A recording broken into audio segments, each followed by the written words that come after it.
Good morning, everyone. This is Chris Koropati. With me is my colleague, Hiren Shah. Today's session is around supplier development and supplier quality engineering. So we are going to get started with the agenda. Before we get started, a few logistics about the Zoom webinar. The Zoom webinar is something that you join and you should be able to see a bar at the bottom, which has several tabs, including question and answer and chat. On today's session, we are going to spend about 10 to 12 minutes, maybe slightly more, reviewing the information, really creating a case and getting into the details of supplier development and supplier quality engineering. After the presentation, we are going to show a demonstration of some of the effective ways you can actually work with suppliers on their own development as well as quality engineering oriented workflows. Following that, we will open up the session for questions and answers. So the last 15 minutes or 20 minutes or so will be all dedicated to Q&A. However, since we are going to do the Q&A towards the end of the session, and if you have any questions as the presentation or the demo is going on, you can still enter your questions on the Q&A tab. Our team is going to be looking at the Q&A tab and make sure that we answer all the questions towards the end of the session. If we do not answer any of the questions in the time permitted, we will be able to send the Q&A as part of the communication or via email. Later today, we'll get a cloud recording from Zoom. What we'll do is send all the attendees and registrants the presentation as well as the recording of the session. Okay, so with that, I will get started. A little bit about Cambrian Lab. We are based out of San Francisco Bay Area with offices in Boston and Detroit.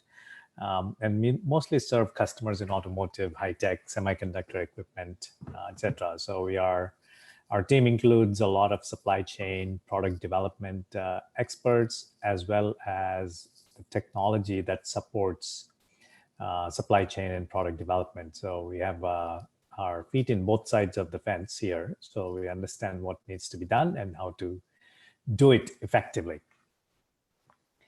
Our panelists, I lead the product management function at Cambrian Lab. With me is my colleague, Hiren Shah. He leads the customer success function within Cambrian Lab. And as you can see, we come with quite a bit of experience in manufacturing, design, and supply chain worlds, as well as some of the technology that underpins these workflows. So the business case for supplier development is something that has been pretty obvious for many years now. Actually, most of the fundamental investigation into supplier development happened in the 70s, 80s, 90s, when really a lot of automotive companies found out how Toyota, Nissan, Honda, the Japanese companies work with suppliers. Supplier development is a very strategic decision that companies make in terms of how to work with supply chain, how to develop the supply chain, and how to get them better. Now, there is a lot of work involved in that. Actually, you do have to dedicate teams and money and sometimes invest in suppliers. And the question you may ask is, what's in it for me? Show me the money rather, right? And the results, the business case for supplier development is very, very obvious. There's a lot of research that went in. The most extensive one is done by Dr. Hanfield and Dr. Krause. And we can send you the links to their research reports as well as actual case studies.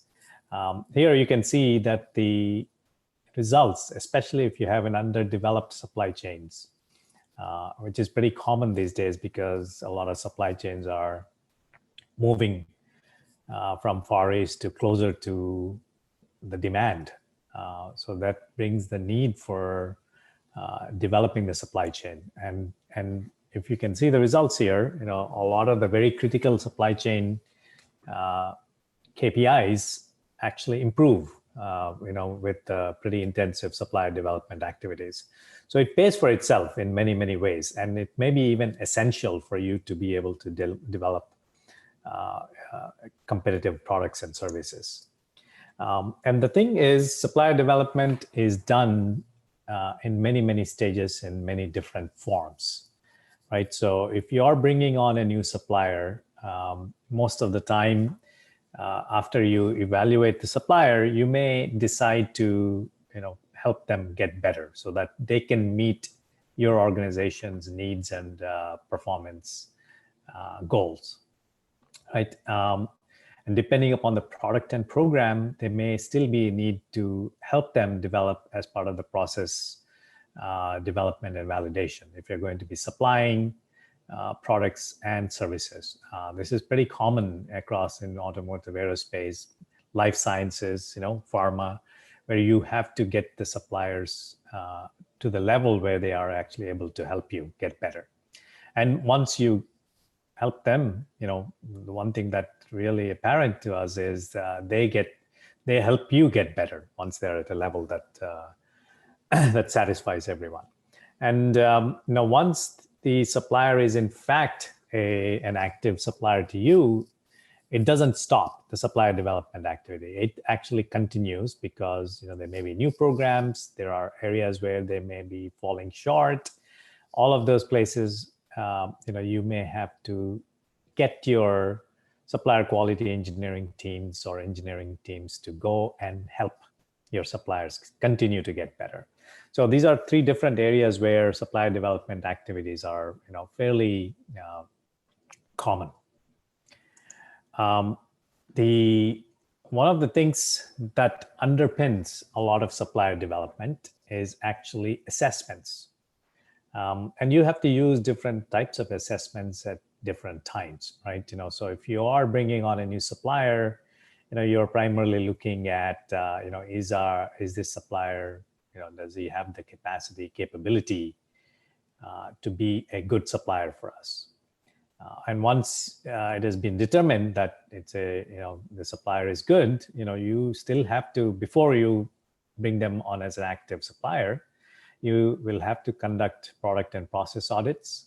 Again, you can do a lot of industry standard product and process audits, or product and process audits that are more customized for your type of business. Once they are an active supplier, the assessments don't stop. If they are going to be providing components, subsystems to you, if before they are ready for production, you may have to do some pre-production assessments, readiness assessments. Usually in automotive, there's something called PPAP, production part approval process. You can use that, or whatever works for your industry. ISO 13, medical devices have their own pre-production readiness assessments, right? So you could use any of those. But once the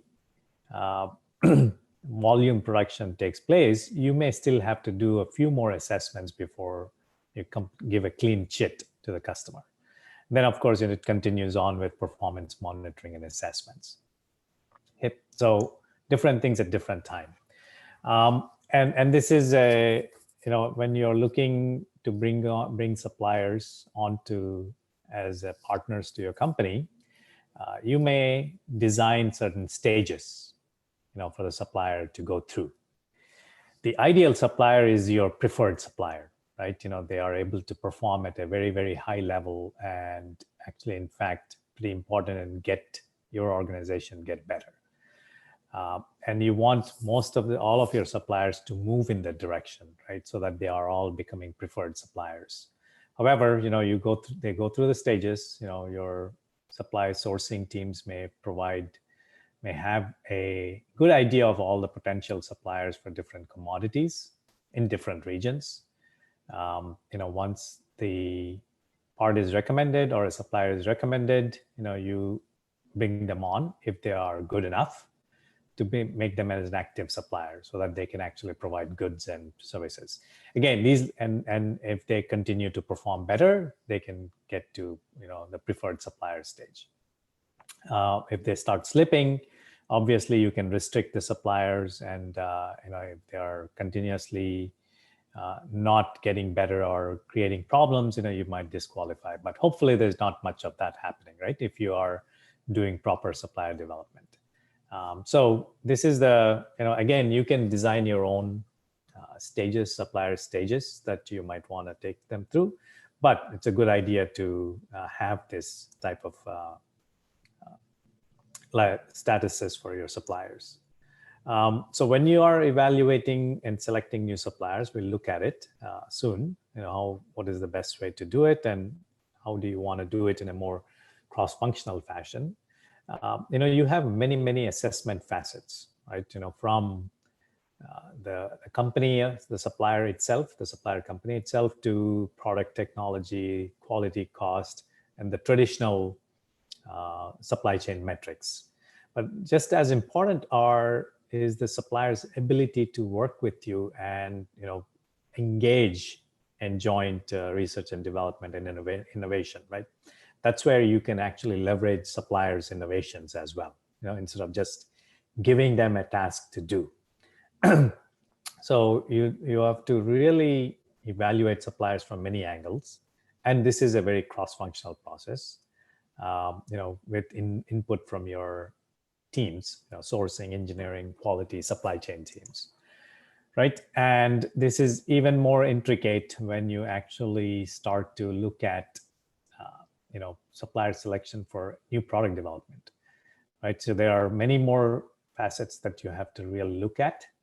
What are they bringing to the table? What is their product technology roadmap? Does it align with your product technology roadmap? And then, can they improve as part of the overall engagement? Things of that nature, right? So suppliers that provide you with subsystems and components that have their own innovation cycles are pretty important, and you have to put a lot more due diligence into these.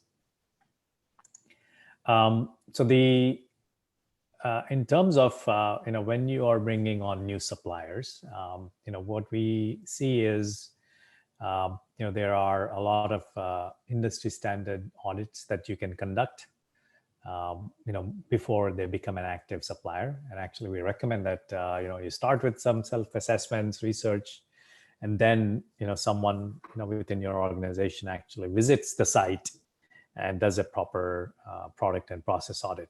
The reason why product and process audits are important, before you actually select the supplier, is because some of your products and processes are unique enough that you may want to really evaluate the supplier capability along those angles, right? If you're in food and drug, you have your own methods of evaluating how ready the suppliers are, and where they need help, right? That's another thing that you need to really think about. Is this is not just to really rank them or check them, but if they are the right supplier and there are some places where they need help, you may be able to do that.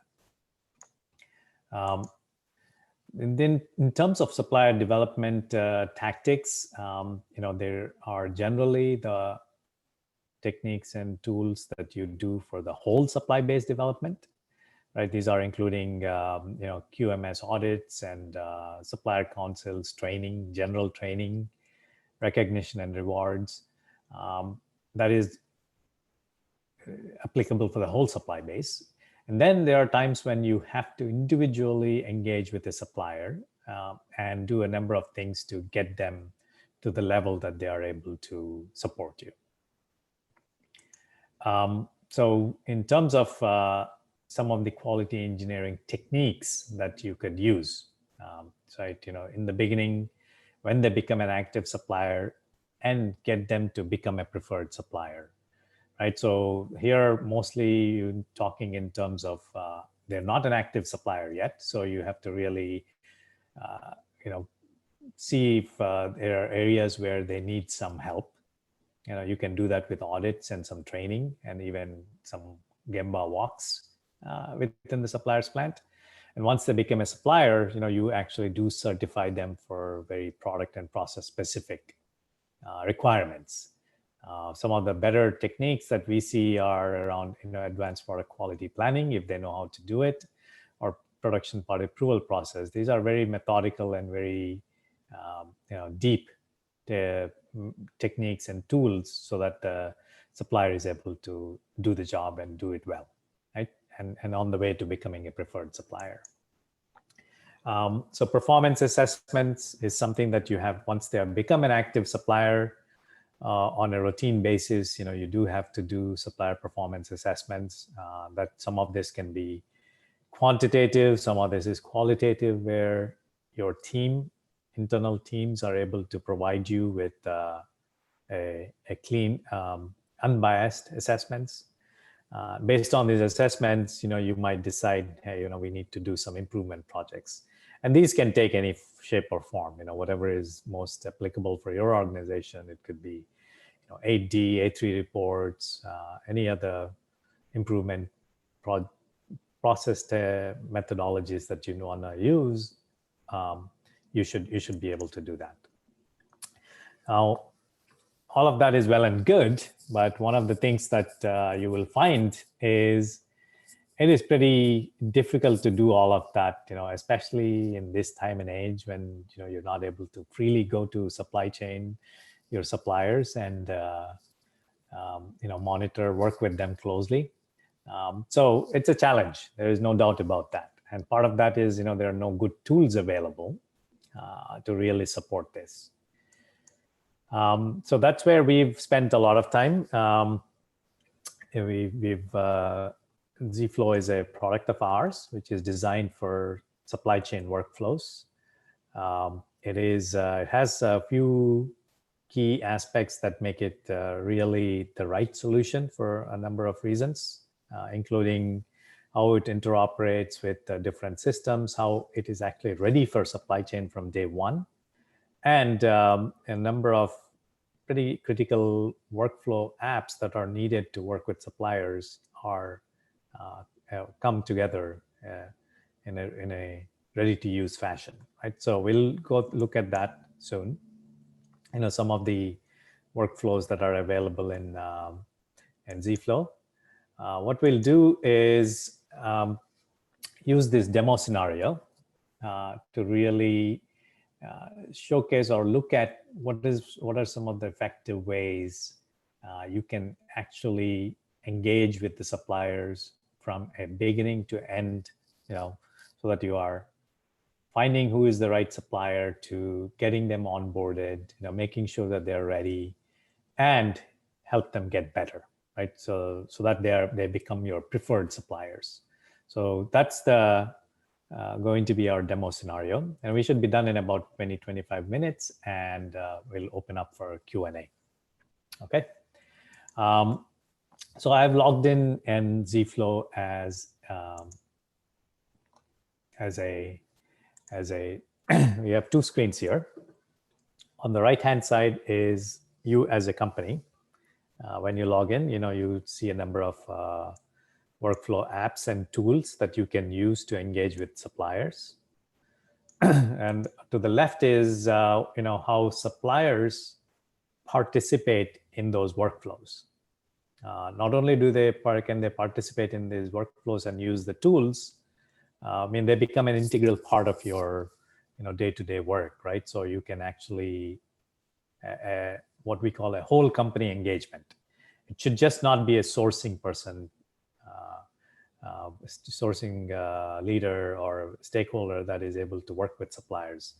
All of your company should be able to work with your suppliers, and that's our vision here for ZFlow. Is how do you bring your supply chain to become part of your organization and help, right? So you're going to find a lot of tools and techniques. So we're going to look at starting with, where does the need for new suppliers come from, right?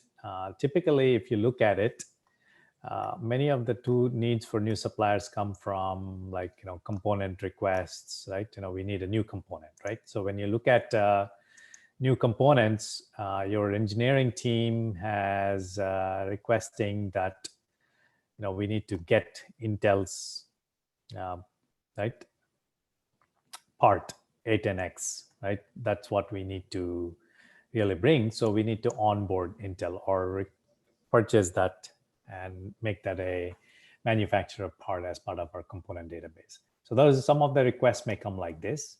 Sometimes you look at overall supply chain readiness, right? Hey, do we have, what's our supply chain strategy? So we have a lot of single source, 25% of our parts are still single source. Somehow, 5% of our parts have no source. It is, especially purchasable components. So that's kind of odd, but, there's sometimes you run into those situations, incorrect information or so on. And then on 70% is multi-sourced. So in this day and age of supply chain kind of, let's say unevenness that is currently going on, you want to get as much multi-sourcing as possible. So these are the types of needs where your new supplier needs come from. This is, per program, right? So if you're looking at per program, we have lots of potential preferred suppliers, lots of active suppliers, but we still have some restricted suppliers providing, what is, our very key product, right?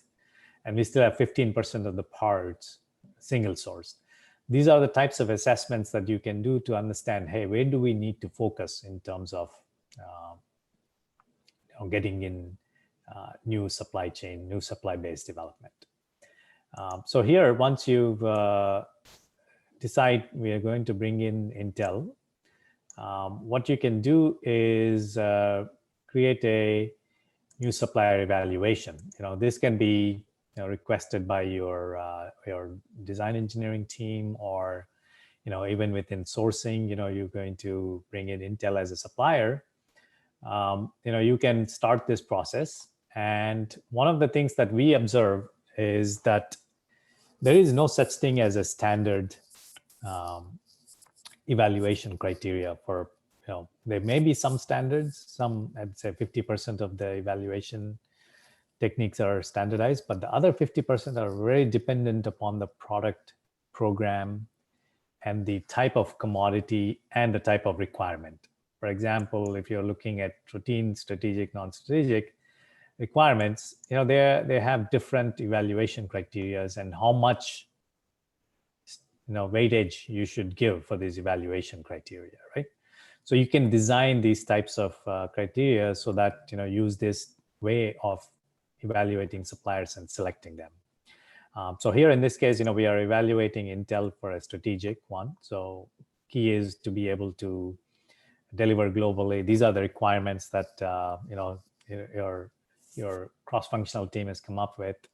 And once that is set up, you do this evaluation in a cross-functional manner.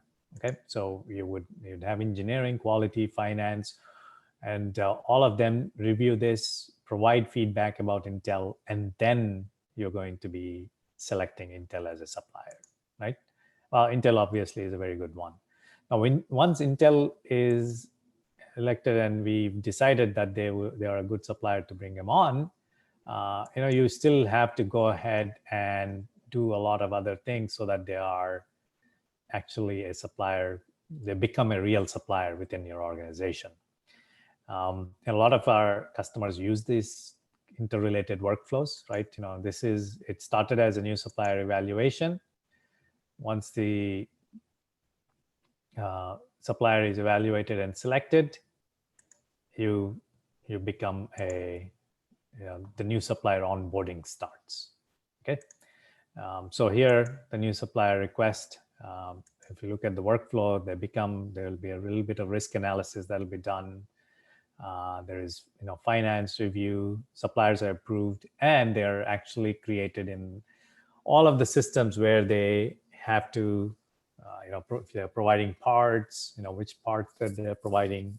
There's a lot of work that happens, when you're bringing on suppliers on board. So that's how suppliers come, now Intel is an active supplier here, right? So if we look at our demo, we did just this. So far, we're an active supplier. Beyond that, you might also decide to do, if they're going to be participating in a particular program, right? You might want to do a product and process audit. So here is a product and process audit that we just started for Intel, right? And we are actually, since Intel is going to be shipping products from their Portland facility, you would want to do the product and process audit for the Portland facility, right? So you've using some traditional questions, audit questions that you can send it. Now, there are a couple of ways you can, if you look at the workflow here, we've set up the audit, we invite the supplier representative, and then once it is handed over to Intel, Intel will respond to this audit. Or another way is your quality engineer, right, from your organization goes to the supplier with these questions and gets all the answers done by observing how things are done, right? So there are many ways you can do these supplier audits. Either you initiate it, you do it, or if you trust enough, ask your suppliers to do it, or even third-party auditors can actually do it, right? So many of the questions here are based upon your industry, right? So here in this case, it is already gone to the supplier. So we've started it. We've added Intel as the supplier representative, Intel's user, and I will show you towards the end, how suppliers are part of the overall workflows here, and they play the role of supplier representative. So to the left is actually Intel, right? So if I, as Chris Goropati, who is the Intel member, log in, because it is a workflow-driven audit, you will see the audit as I need to respond to this audit, right? What I'm going to do as a supplier representative is to look at, yes, we do all of this. And you may even enter, add documents and so on, right? That support some of this. As you can see, as people are filling it, it gets filled out. The different types of answers that you can ask. So, it's a pretty easy way to, get your suppliers, I would say start some self-assessments, and you can actually always follow it up with an actual in-person visit and ensure that all the quick things that are answered here are in fact correct or not, right? So we recommend that, give your suppliers, involve them into as part of initial audits, and then follow it up with a more traditional audit of visits, okay? So this is how as you can see, suppliers can come in and out, participate in any type of workflows. Now let's look at the supplier PPAP, right?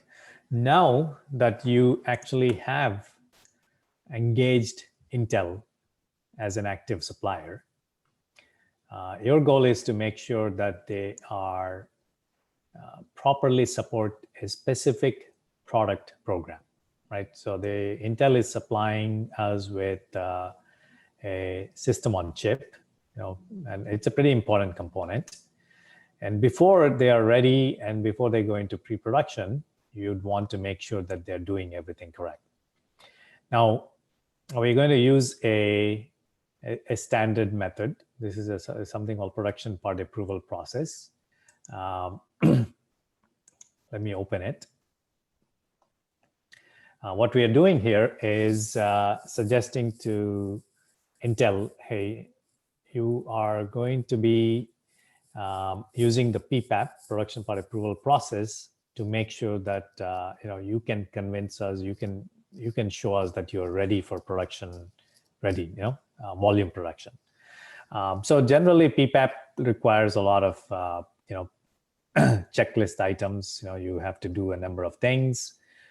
As part of that, you may actually even provide enough information on all of the techniques. You request it.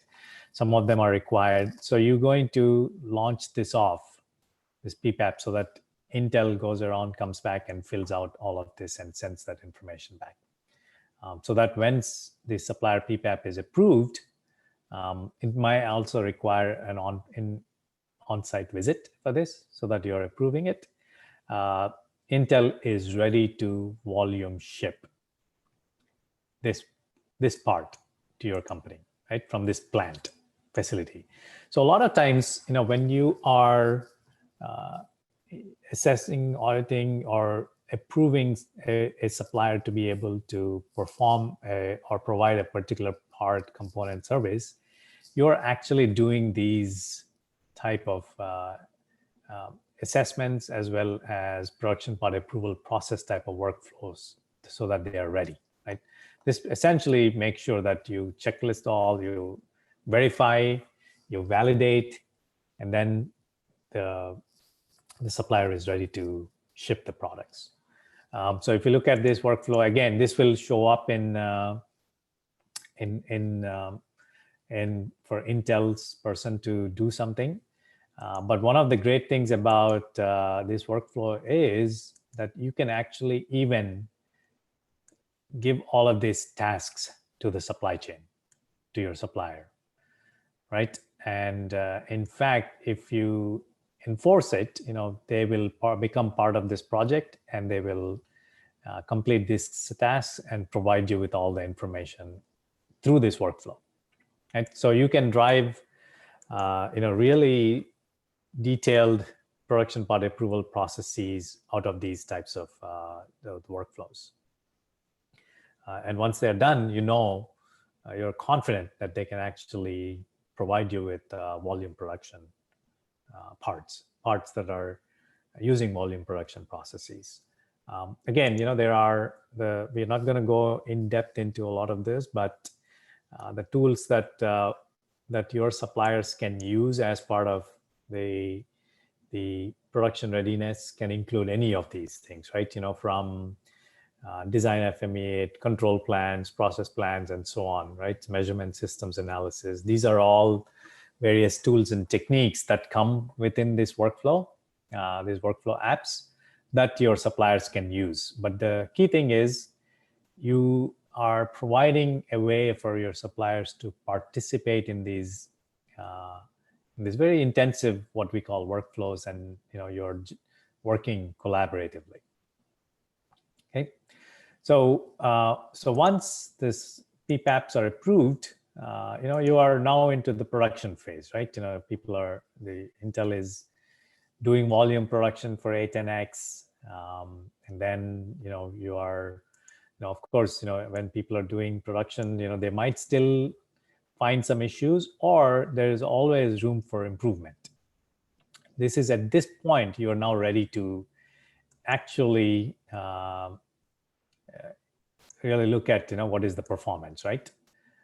So we do provide some easy ways for you to define the KPIs and actually collect different types of information, right? Depending upon what type of KPIs that you're doing, you might really, this is to share this information with your supplier, right? Not to just keep it with you.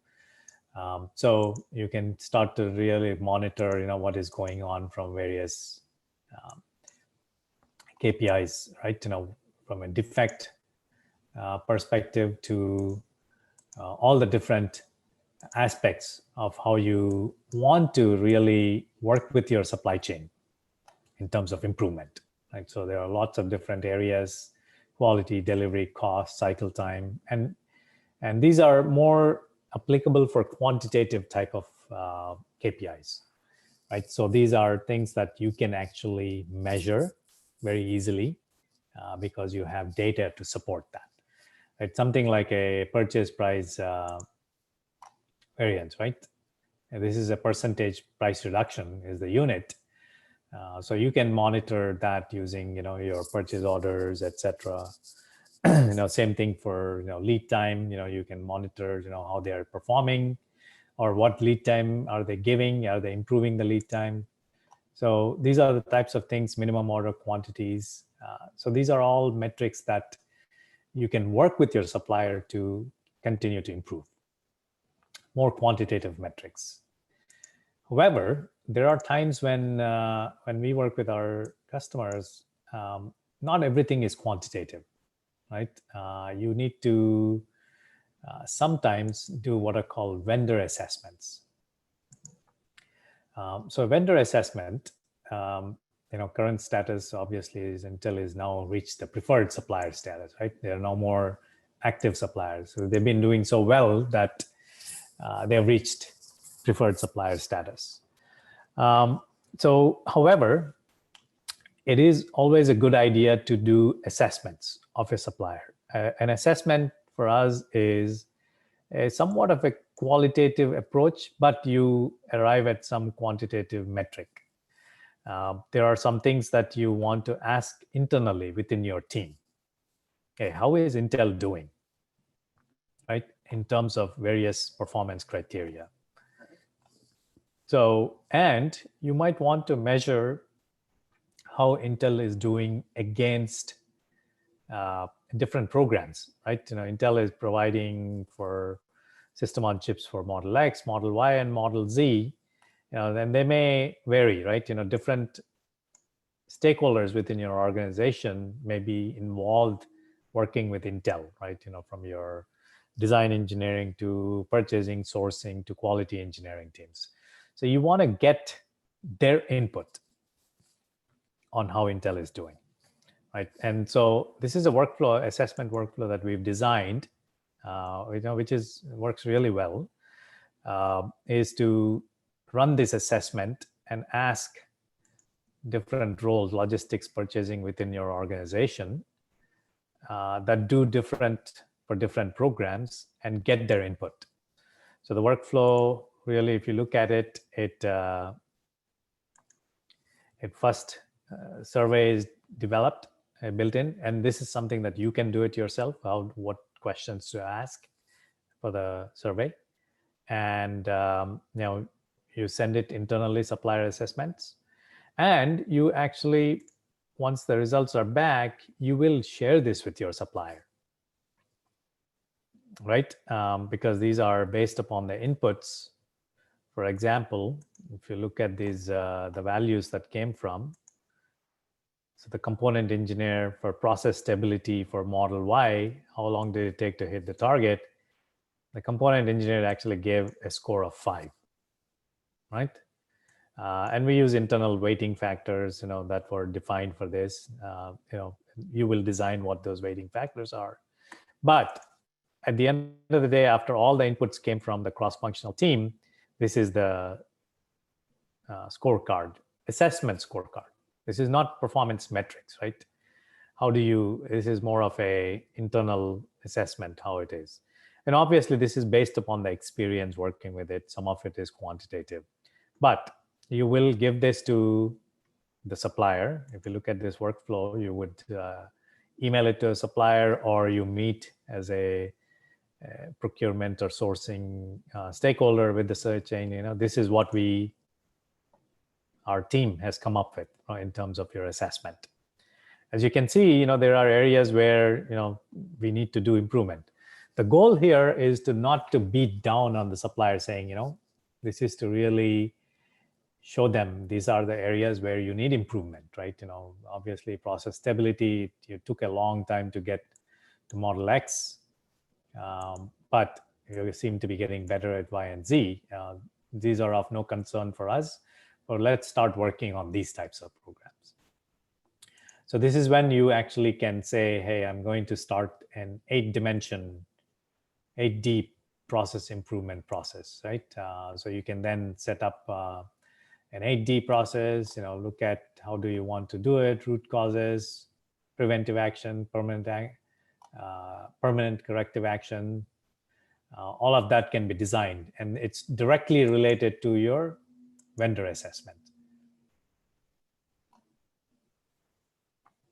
So because the workflows are interrelated, connected, you can move from one to another. And our key goal here is to make it really, really simple for you to engage with the supplier and help them get better with all of these different workflows and techniques. Okay, and so there are a lot of other different workflows and techniques. For example, here we are, as your supplier profile develops, you will get more and more information about your supplier, right? What types of certifications, what plants are certified for what, how they can do. So you're kind of developing a very, very good picture of your supply base, and the goal for you as a company is to get them towards all of your suppliers to become preferred suppliers. Essentially, this should be the majority of up to 70 to 80% should be preferred suppliers, and as much multi-sourcing as possible, so that you have the supply base ready to do the to help you get better too. Okay, so with that, we will stop the session and give a high-level overview of the entire supplier development process from our perspective. What works, what are some of the best ways to, especially since there's more remote engagement with suppliers, you need more and more digital workflow oriented tools to work closely with suppliers.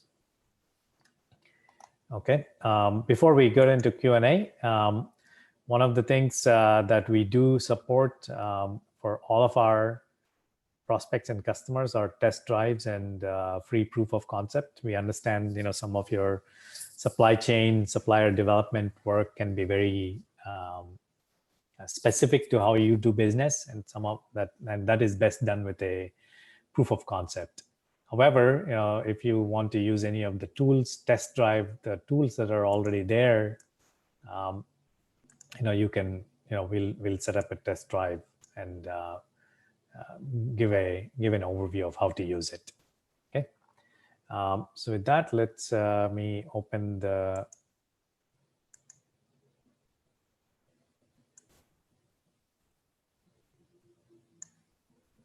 session for a Q&A.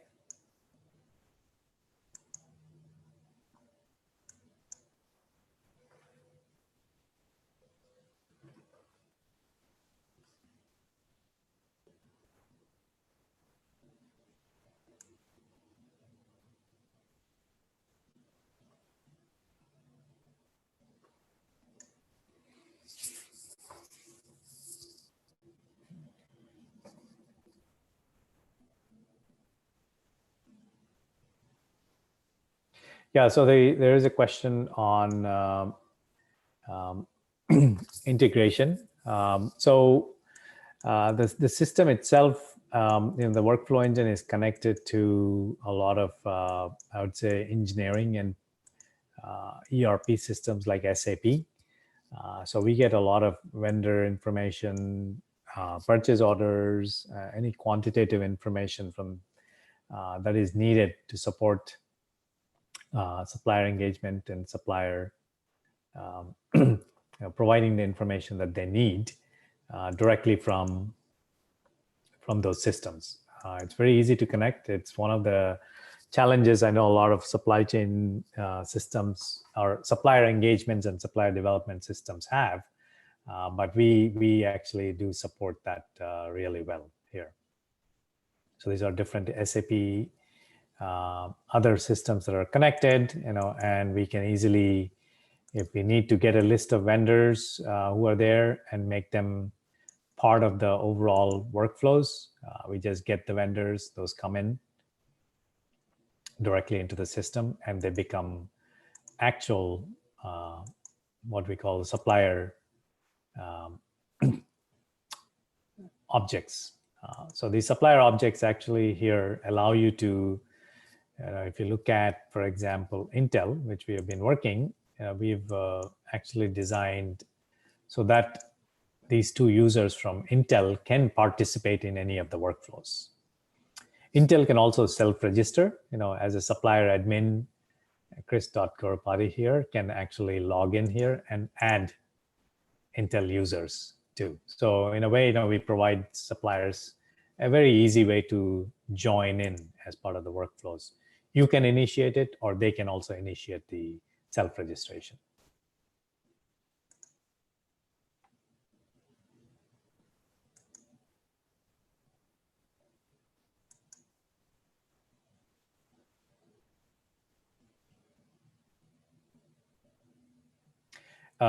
Another thing is there's a question around, since a lot of our focus here is on supply chain, especially direct material oriented suppliers. So we do actually have a very good understanding, especially because we do support NPI, new product development oriented supply chains. More often, we have a very good understanding of the, full products, right? What the BOMs are, and who the suppliers are for these parts, right? Who the manufacturers are, and for example, if you look at, what are the different components.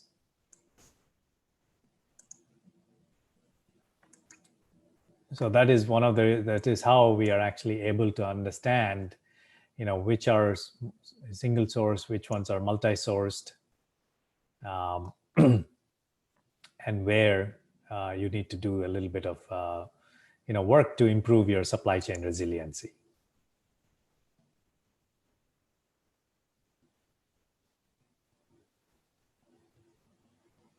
Okay.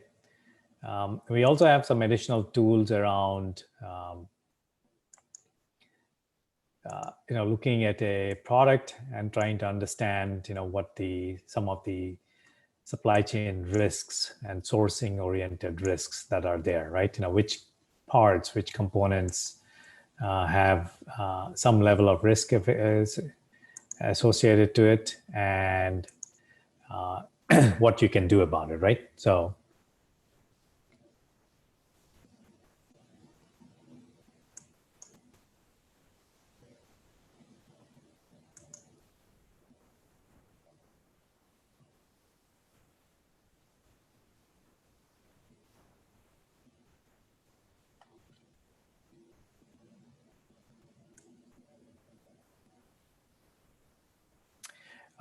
there's another question around, how do you get suppliers to really engage in failure reporting and overall continuous improvement process.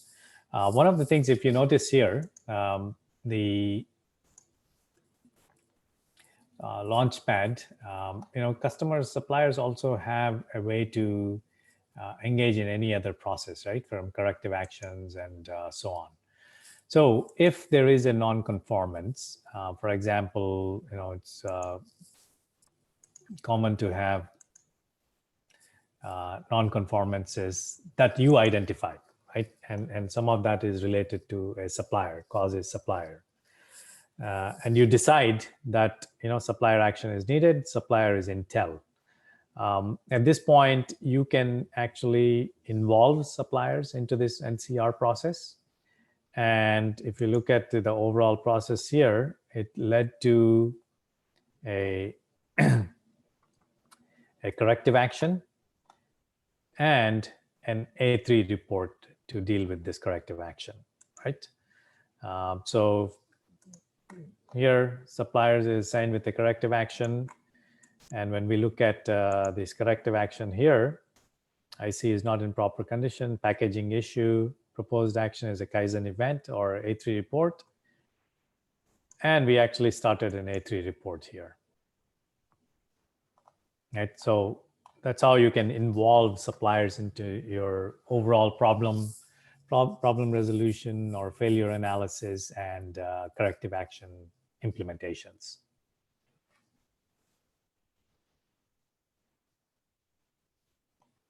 Okay, any other questions?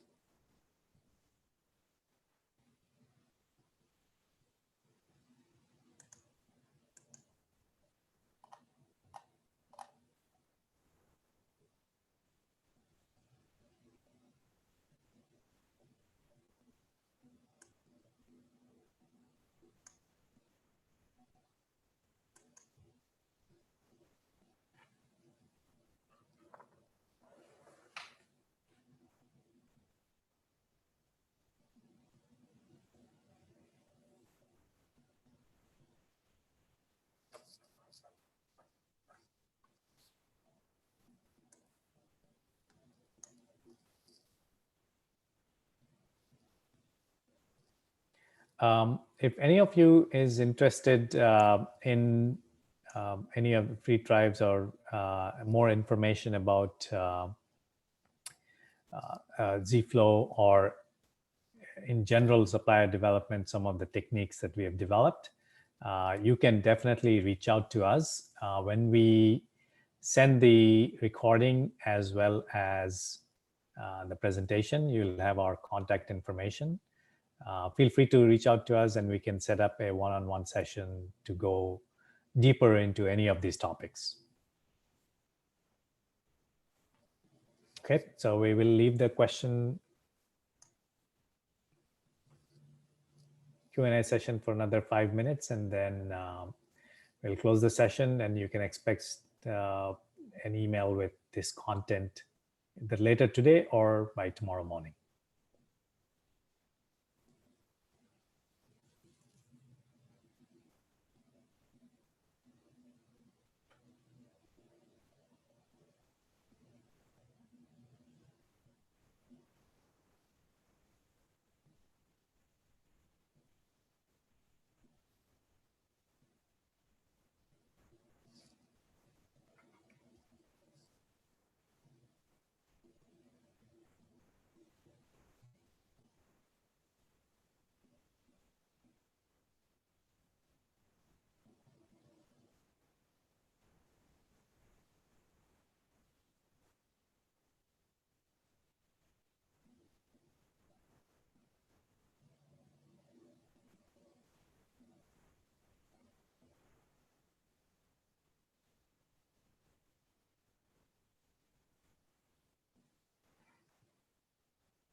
All right, so if there are no more questions, again, we want to take this opportunity to thank you for joining this session. We will send the materials once the recording is available from Zoom. If you have any questions, feel free to send us a note, email, and we can set up a one-on-one session to discuss more. Thank you very much. Have a great day.